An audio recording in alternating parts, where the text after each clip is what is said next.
大家好，我是对对。今天我们来做一道听起来特别黑暗，但吃起来又特别清爽的云南菜——鬼鸡。鬼鸡最早是云南景颇族的一道节庆美食。景颇族信仰万物有灵，或者说万物有鬼。景颇人相信世间万物都有鬼神支配，自然的也有着相对应的非常丰富的祭祀活动。在祭祀活动中，少不了供奉鸡鸭鱼肉。供奉完鬼神之后，祭品就让世间之人来消解吧。祭祀的鸡肉混合着当地各色的香草佐料，鬼鸡就这么诞生了。传统的鬼鸡使用的是乌骨鸡，看上去确实会更黑暗一些，更符合这道菜的名字。但我在芬兰上一次见到乌骨鸡，还是在公园里的动物园里，被当作是稀有的宠物来展出，看着雄赳赳气昂昂的样子，罢了罢了，不吃你还不行。传统祭祀用的是整鸡，在家里做的话，用鸡腿就很不错。鸡腿肉质软嫩，还有鸡皮滑嫩的口感，我觉得比鸡胸肉好吃多了。我今天用了4个鸡腿，大概是400克，足够1顿饭的量。冷水下锅，加几片姜片去腥。水煮开后，把浮沫撇干净。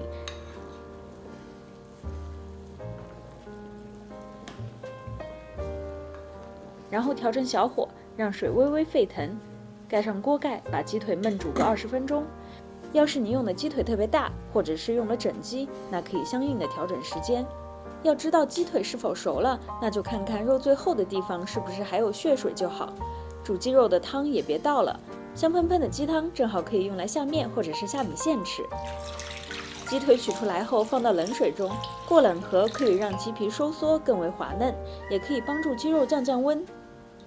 接下来就可以上手，把鸡肉都剔下来，撕成小块。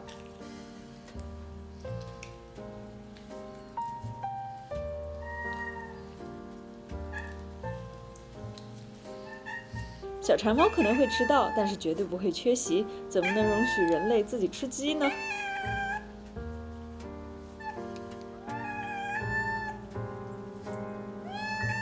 云南鬼鸡会用到缅甸大香菜，学名叫刺芹，味道吃起来很像香菜，不过更为浓郁。要是和我一样买不到，就用足量的香菜代替就好。我自己还很喜欢在鬼鸡里加一些生洋葱，脆甜又呛辣的口味和整道菜非常的合拍。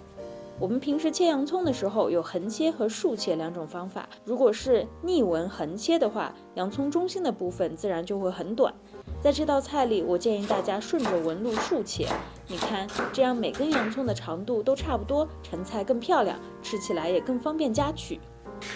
洋葱丝泡水可以有效地减少洋葱的辛辣味，吃起来也更柔和。接着准备几瓣蒜剁成蒜末，1根小米辣切碎，1小把香菜也切碎。要说云南鬼鸡最突出的味道，那就是青柠的酸爽了。青柠切开之前可以按一按，帮助出更多的汁水。先切几片留作装饰，剩下来的切成4个小块。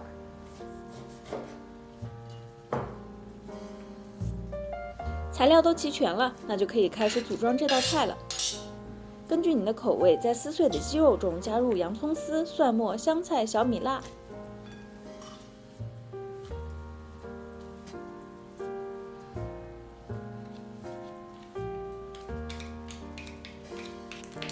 加1小勺盐、1小撮糖，还有1小勺酱油调调味。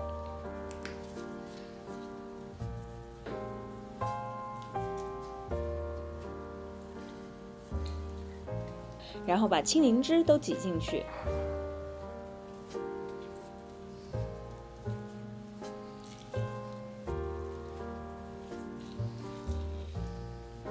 拌匀之后就完成啦。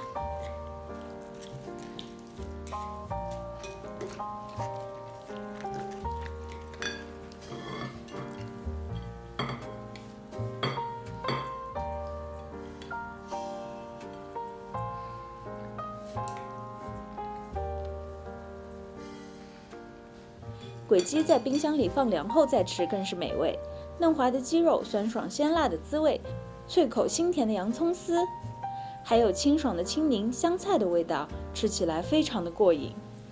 有朋友来家里吃饭的时候，这道菜总是最受欢迎。谢谢收看，欢迎点赞订阅，我是对对，我们下期再见。